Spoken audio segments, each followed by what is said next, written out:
गरीबी गरीबी क्या होती है, आइए जानते हैं इस कहानी में। एक गांव में दो भाई रहा करते थे।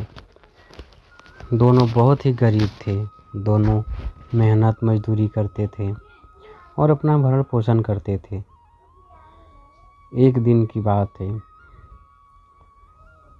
चल उठ अमन, काम पर जाना है।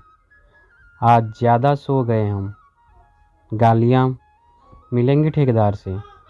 यूं ही दिन की शुरुआत हुई उस 11 साल के मासूम की।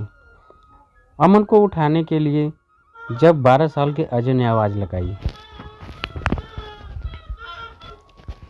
हड़बड़ाकर अमन उठा और अजय से बोला, भाई गलती हो गई, आज मेरी वजह से तुझे भी गालियाँ मिलेंगी।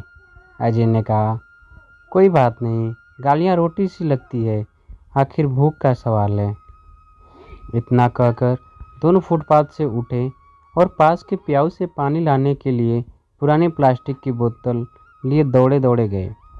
शायद उन्हें आज जल्दी भी थी और डर भी सता रहा था। मैं पास में ही खड़ा ये सब देख रहा था। बहुत से विचार मन में उबाल ले रहे थे। परिस्थिति, वर्तमान और भविष्य के सवालों में खो सा गया था। खैर, मुझे भी ऑफिस जाना था और जहाँ वो दोनों सो रहे थे मुझे भी वहीं से ऑटो लेना था। लेकिन आज मेरे कदम ऑफिस न जाकर इन दोनों मासूम चेहरे और मजबूत दिमाग को बारीकी से समझने की इजाज़त दे रहे थे। मैं ये सब सोच ही रहा था, तभी वे दोनों दोस्त फटे और मैले कपड़ों में ही जल्दबाजी में कहीं जा रहे थे और मैं भी उनके पीछे पीछे चलने लगा। लगभग 2 किलोमीटर चलने के बाद मैं एक ईंट से भट्टे पर पहुंचा, जहां ये दोनों भाई डरे से सामने एक रौब दिखाने वाले आदमी के सामने खड़े थे। मैं दूर से ही उस आदमी और इन दोनों भाई की बातें को सुन रहा था। वो आदमी इन बच्चों को गालियों से स्वागत कर रहा था और वापस जाने के लिए वो कह रहा था, लेकिन बच्चे माफ़ कर दो, कल से गलती नहीं होगी। और साथ ही बोल रहे थे, कल अधिक काम किया था, माफ़ कर दो। शरीर दुख रहा था, नींद ज़्यादा आ गई, इसलिए माफ़ कर दो। खैर, उस ठेकेदार ने दोनों को काम पर लगा लिया और दोनों को ईंट बनाने के लिए मिट्टी खुदाई करने लगे। लेकिन ये क्या, अब वो मुस्कुरा रहे थे। शायद मासूम होने के साथ ही दिल के सच्चे भी थे वे। आखिर मोहब्बत जो दी उन अपने कार्य से उन्हें।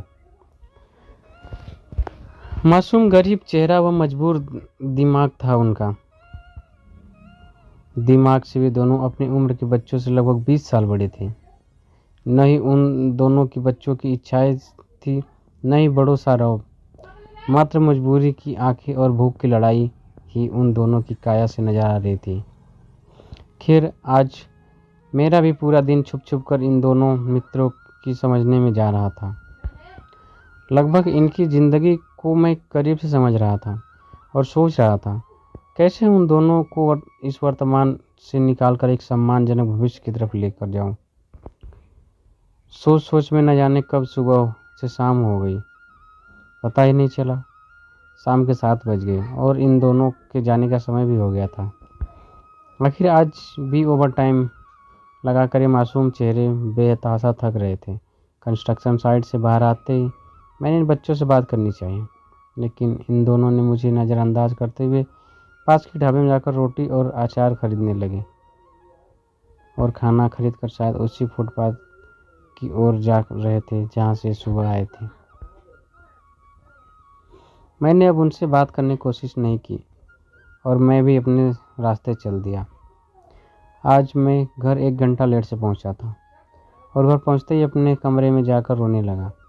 शायद मैंने आज असली ज़िंदगी को देखा था, बेबसी को पास से समझा था, भूख को तड़पते देखा था, बचपन को मिटते देखा था, गरीबी को रोते देखा था और न जाने कितना दर्द देख रहा था।